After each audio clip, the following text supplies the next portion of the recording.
This is ESPN, the Total Sports Network.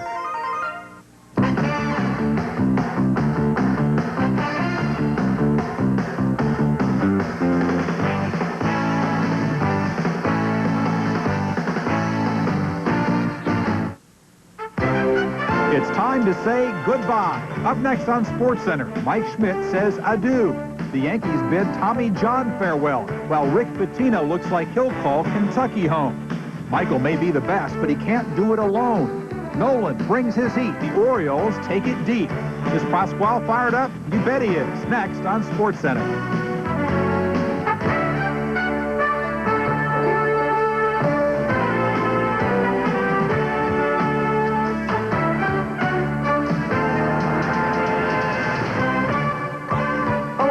Welcome to SportsCenter. I hope you had a great holiday weekend. Along with John Saunders, I'm Chris Fowler.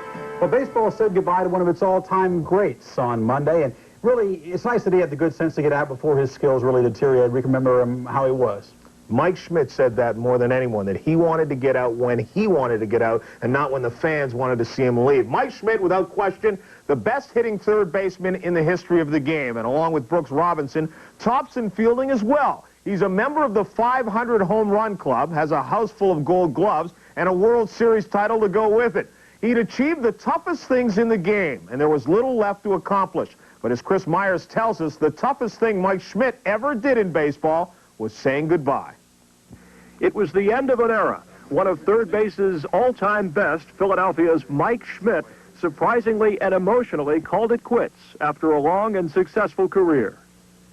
Some 18 years ago, I left Dayton, Ohio, with two very bad knees,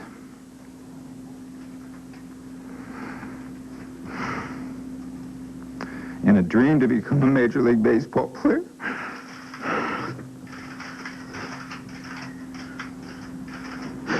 I thank God that the dream came true.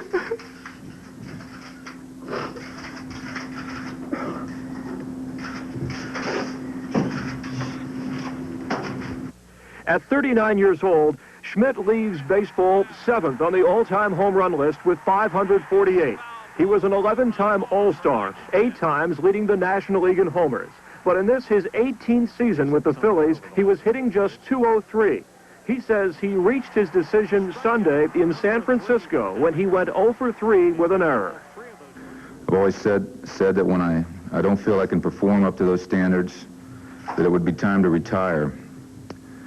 My skills to do the things on the field, to make the adjustments needed to hit, to make the routine play on defense, and to run the bases aggressively have deteriorated.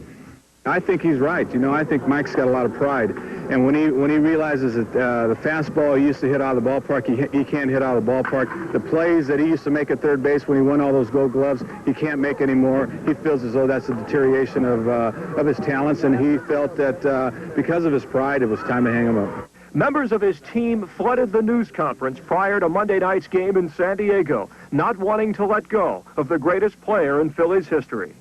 He always seemed to rise to the occasion when you needed a big hit or you needed to make a great play. Mike was always there. We won all those divisions in the 70s and finally won the World Series in the 80s, and he was an integral part of that. I think the most I'll remember about him was the way he was prepared to go into a game. He concentrated. His concentration level was so high going into a game and being so prepared to play that it was remarkable. How do you want to be remembered as a player through the eyes of fans? Oh, geez, that's a tough question. Maybe now I'll be remembered as an emotional player. Very emotional. The emotion Mike Schmidt showed in saying goodbye to the Phillies in baseball might be an indication that he won't be out of the game very long. Chances are he'll resurface in baseball as a broadcaster or possibly even a coach.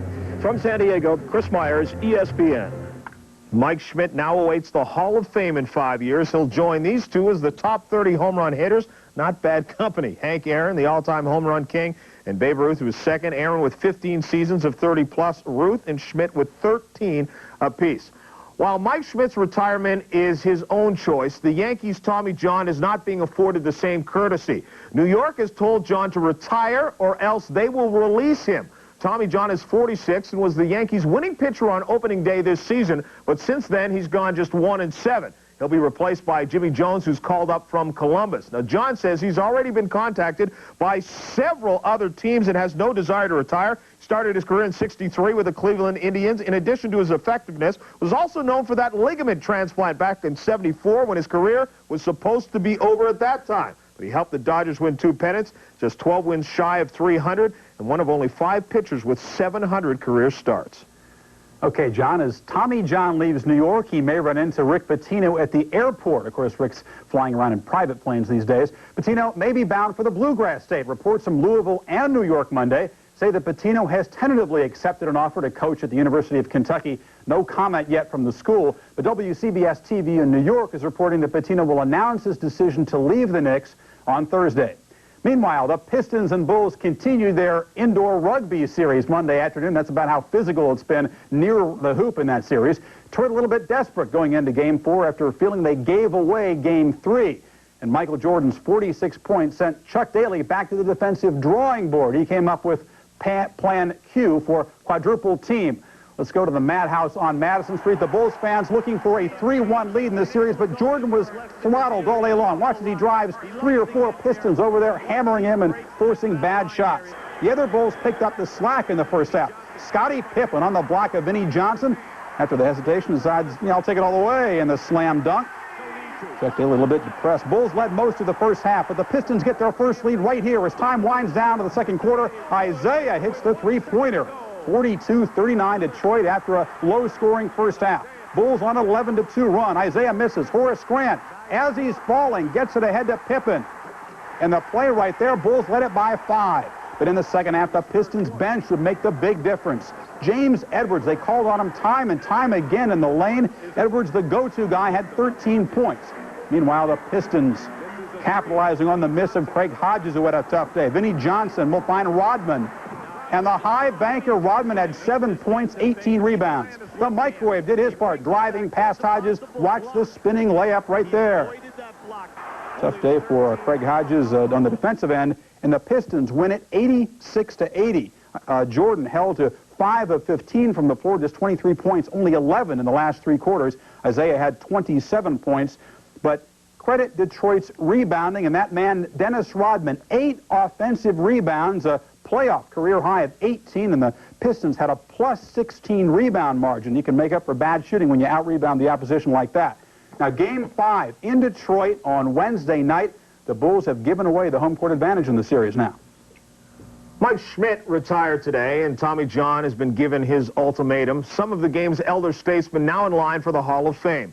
Another Hall of Famer to be Nolan Ryan in action tonight as the Texas Rangers, winners of 3 in a row, and 5 of 6 were in Baltimore to face the Orioles, also winners of 5 and 6. And the Orioles pitching staff has been outstanding. Over 32,000 on hand to see the Ryan Express. Second inning, Mickey Tettleton. What a job he's done this year. His 12th home run ties him for the American League lead. Also a career high for Mickey Tettleton. And it is not yet June. 2 outs later, Larry Sheets with a solo shot. And the Orioles are ahead 2-0. Chase it if you will, but it's gone. Third inning, Cal Ripken Jr. It's been a long time for Rip, but he gets the breaking ball and his first home run in 40 games. The Orioles now up 3-0. Bobby Valentine tells Ryan a couple of jokes out there, and Ryan responds with 10 strikeouts. Fish after that one in 6 innings of work. But Brian Holton and 3 relievers stifle the Rangers. Orioles win it 6-1. Holton, his first win as a starter. Nolan Ryan, it's the 187th time in his career with double-digit strikeouts. Cal Ripken's home run, first in 40 games, longest drought of his career. Oriole pitching has been the key to their success. The Orioles are 6-1 in their last 7 games. Team ERA of 1.29. They've allowed just 41 hits. They're allowing fewer than 9 runners per game through walks or hits to reach base. In Boston, the Red Sox and Oakland Athletics. Certainly in the glove. Top of the second, Terry Steinbach facing Mike Boddicker. And he wins this battle over top of the Green Monster, his 3rd home run of the year. The A's are up 1-0. Bottom of the 7th, 2-1 A's. Bob Welch delivers to Nick Osaski. Looks like it's off the end of the bat, but it's gone. His 8th of the year, the 100th of Osaski's career, to tie the game at 2 apiece. Bottom of the 10th, knotted at 2. Joe Morgan looks nervous. Marty Barrett takes the high inside pitch from Welch. and then he digs in and reaches out and slaps it out to right field. Stan Javier comes up with it. Randy Kutcher coming in, beats the tag, gets the hand on the plate, and the Sox win it 3-2. Lee Smith gets the win in relief. Marty Barrett with the game-winning RBI. It comes on the day they announced he had signed a new contract extension with the Red Sox through 1991. In Milwaukee, the Brewers hosting the California Angels. Bert Blyleven on the mound. The Angels' pitching staff has been outstanding. Blyleven gets Spires there. 7 innings, 5 strikeouts. Just gave up 3 earned runs. And here, Lance Parrish doing the job on the offense. Crushes this one to left field. Parrish 4 for 4 today, his 7th home run of the year. The Angels also with the glove. Glenn Braggs drives this one to the gap. Devon White, watch him come out of nowhere and just dive and grab this one, hold up the snow cone. Bob Uecker said, if I'd have played out there, I could have done that. Angels roll 12-3. Parrish with 4 hits. Home run was his 5th in his last 9 games. Last 11 games, he's raised his average from 222 to 272. And the Angels now tie Oakland for first in the American League West. Should be a terrific race all summer long. Angels and A's. A's fans saying, wait till Jose gets back, but the Angels have all that pitching. It's amazing how it's changed. Still ahead on this show, the rest of the holiday baseball scores and highlights. The Dodgers run into a possessed Pasquale.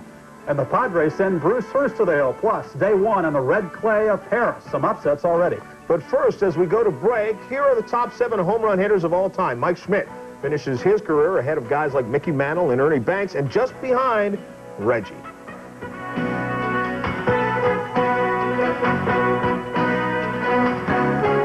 SportsCenter is brought to you by your Toyota dealer. Whatever car or truck you choose, you'll love the quality. Who could ask for anything more?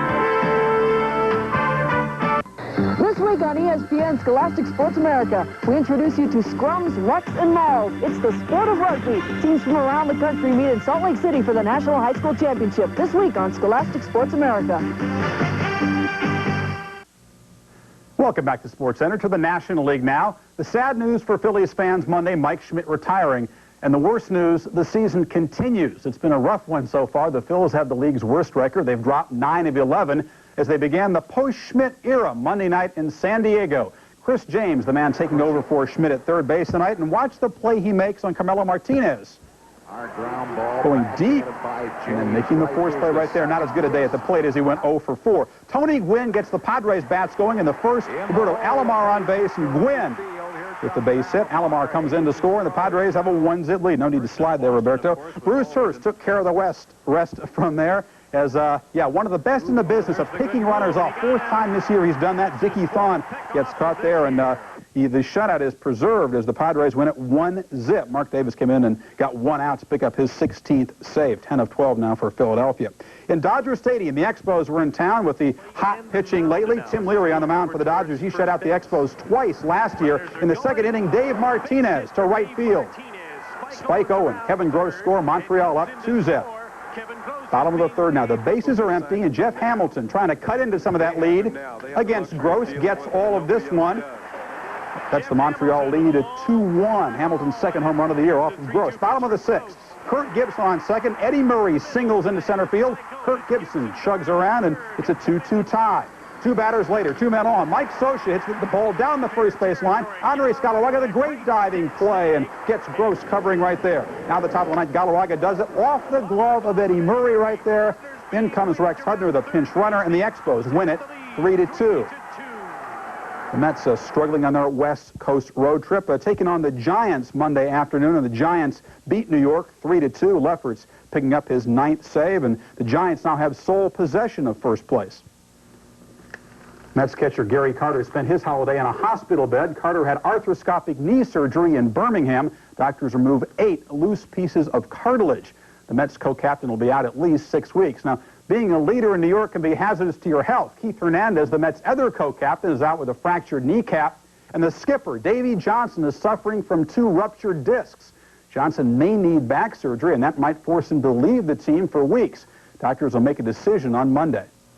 The Houston Astros have just finished a sweep of the Pittsburgh Pirates and today moved into St. Louis to face the struggling Cardinals, who had lost 3 of their last 4. trying to stop the card slide, rookie Ken Hill, and he stopped it in a big hurry. For at least 6 innings, he had a no-hitter going for 6 in the third, but he was still down 1-0. But in the top of the 7th, Terry Poole from Saskatchewan bounces one up the middle. Jose Aquindo can't get to it. No-hitter is broken up. 2 hitters later, Biggio at the plate, wraps the double down the left field line. Terry Poole and Rafael Ramirez score 3-0. The Astros with the lead. Cardinals with a chance, bottom of the 8th. It's 3-2 for the Astros. And the Cardinals decide to try the double steal with 2 out. Pedro Guerrero at the plate. And a dead duck at second is Willie McGee thrown out. That broke up a string of 39 consecutive successful stolen bases for the Astros.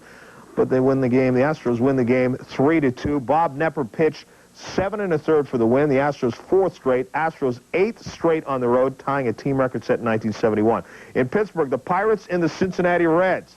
Reds lose for the 3rd straight time. Pirates end a 3-game losing streak. Bob Walk allowed just 3 hits over 6 innings before the Reds managed a short rally. Chicago and Atlanta. Derek Lilliquist gets the win, going 7 innings. His last 3 outings, his club had only come up with 1 run for him, but Dale Murphy and Darrell Evans knocked in the Braves' runs in this one.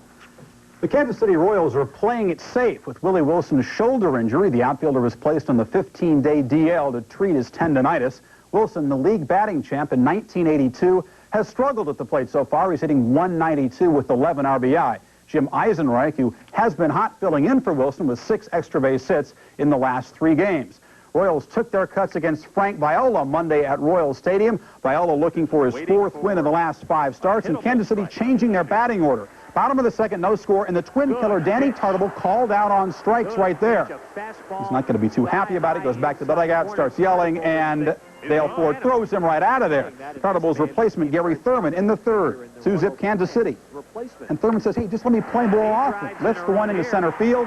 Pat Tabler scores. Now the Royals have a 4-0 lead. Next time up for Thurman. It's now 5-1, and Thurman does it again just inside the 3rd base line. Again, Pat Tabler comes in to score. Thurman says, hey, get thrown out more often, Danny Tartable. And the Royals go on to win it by a score of 7-1. 7 runs in 5 innings allowed for, or 7 runs in 5 innings, yes, allowed for Saberhagen. Blue Jays and the Indians. We will take a look. Tigers, White Sox, excuse me. We will go to Comiskey Park. Not everybody involved in baseball are watching the NBA game, no doubt. Former Tiger Eric King had some trouble right here. Gary Pettis takes ball 4. Alan Trammell then up. That one's not even close. And Keith Moreland, the next guy up with 2 men on. Again, not close. Loads the bases for Matt Noakes. You guessed it. He went out of the strike zone to get that one, but Smoke's 3rd career grand slam. 7th of the year. The Tigers go on to win it 4-2. Doyle Alexander allowing 3 hits in 7 innings. Indians beat the Blue Jays 5-3. Dre Brown had 3 hits and 2 RBI, and Candiotti picks up his 6th victory. The Yankees beat the Mariners 6-3. The Yankees breaking that 3-game slide. Greg Briley had a home run. Chris and I will be back with more SportsCenter in just a moment. Day 1 of the French Open tennis tournament. But first, here's a look at who is hot and who is not in Major League Baseball.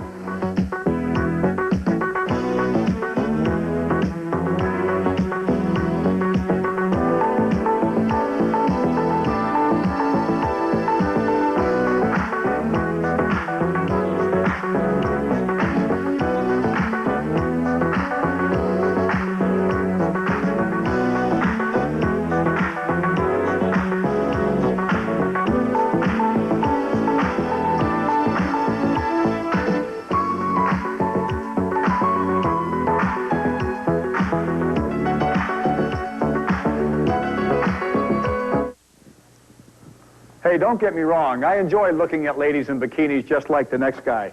But when I buy a Sports Weekly, I buy it for one reason, to get the straight scoop on sports. That's why I read the Sporting News, America's sports authority.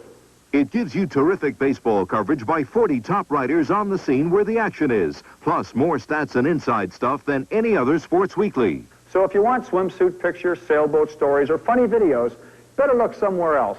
But if you want the very best baseball coverage and weekly in-depth reports on football, basketball, hockey, and boxing, then be sure you get the Sporting News. Grab this great subscription deal. Find out for yourself why over 725,000 sports fans get the Sporting News Weekly and get smart for themselves. Call 1-800-638-1200 and get 56 issues of the Sporting News for 4 payments of just $9.66. You'll save 69% off the cover price, 40% off the regular subscription rate. Call now 1-800-638-1200. It's the only Formula One race in the USA. See the United States Grand Prix from Phoenix right after the Budweiser 500, starting Sunday afternoon live on ESPN. Some potentially shocking testimony at the Canadian drug inquiry. Ben Johnson's Dr. Jamie Astephan testified that he was told by Johnson's trainer, Charlie Francis, that officials from the International Olympic Committee considered covering up Johnson's positive test results in Seoul. Astephan said that IOC President Juan Antonio Samaranch and Vice President Richard Pound considering keeping secret the fact that steroids are found in Johnson's test sample, but then the news leaked out. Again, Astephan says he was told this by Francis, Johnson's trainer. He said, yeah, Mr. Pound tried, and he spoke to Mr. Samaranch, who said that he would have intervened with the results had the results not been leaked from the lab. Who said this, Mr. Francis? Mr. Francis said he was told this by Mr. Pound. But you have no way of knowing whether what he told you was right or wrong, correct or incorrect? No, because they never let me up to the meeting. Samaranch is recovering from heart surgery. He was not available to comment on Astephan's charge. It should be noted that Charlie Francis made no mention of any conversations with IOC officials during his testimony at the inquiry. The French Open tennis tournament may be without some of its marquee names this week, as John McEnroe, Martina Navratilova, and Chris Evert all decided not to play for one reason or another. But it's still the only Grand Slam event on clay and can produce some early surprises. There was one on the men's side today. Miloslav Machir was the only seeded player. He was knocked off by Terry Tulane of France. Third seed Stefan Edberg did drop one set, but still won. Mats Wilander, defending champ, is seeded fourth after a 10-month layoff. Jakob Vlasic, Tim Mayotte, Jimmy Connors, and Aaron Krickstein all advanced. On the ladies' side, Claudia Koda-Kilch struggled against Karine Kentrek, a young French woman.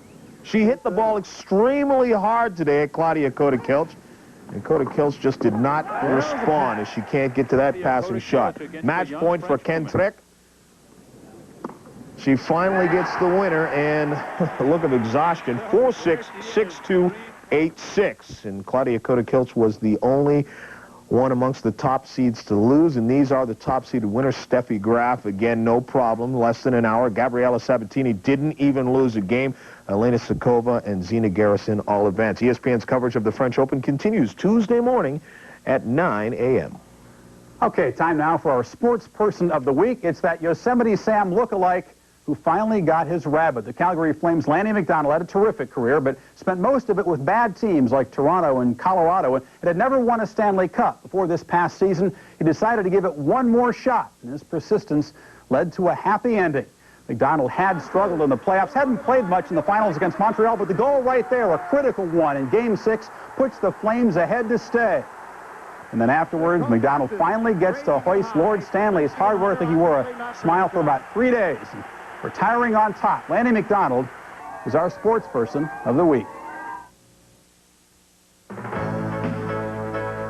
Sports Person of the Week is brought to you by The Travelers, one of America's most experienced financial experts.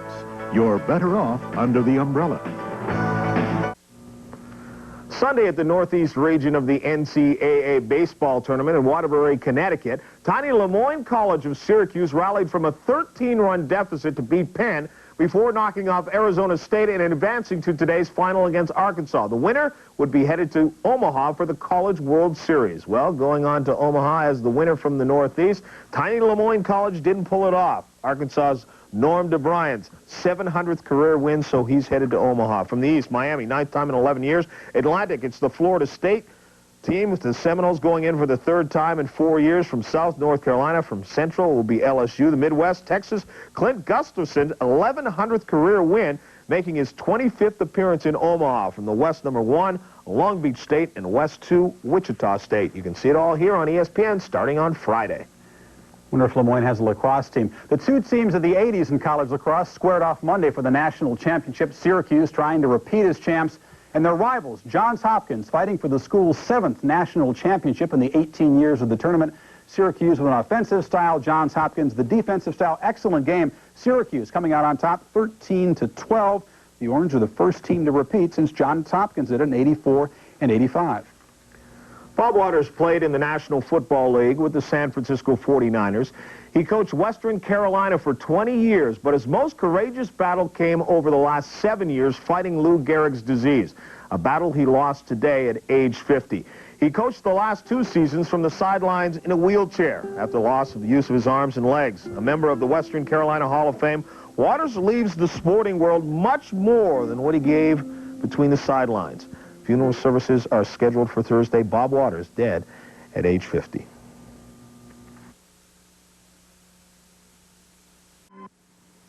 There's no turning back for these thrill seekers who go to unbelievable lengths to break a record. What's their motivation? Find out on the Guinness Records World of Sports, Wednesday night on ESPN. It's time for college baseball's finest to battle for the national championship. The NCAA College World Series starts Friday at 5 Eastern live on ESPN. A new chapter in the troubled career of the Detroit Red Wings' Peter Klima. He was arrested Tuesday night in Detroit for drunken driving. Klima has twice before been arrested on alcohol charges. He was given a suspended sentence last summer. Klima has played 4 years for the Red Wings since defecting from Czechoslovakia.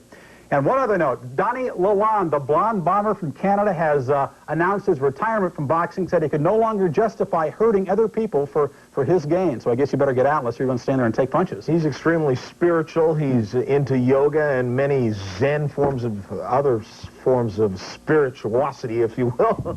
And he decided he just does not want to beat up on people for money. But he'll be acting. We are done. I'm John Saunders. I'm Chris Fowler. Take care.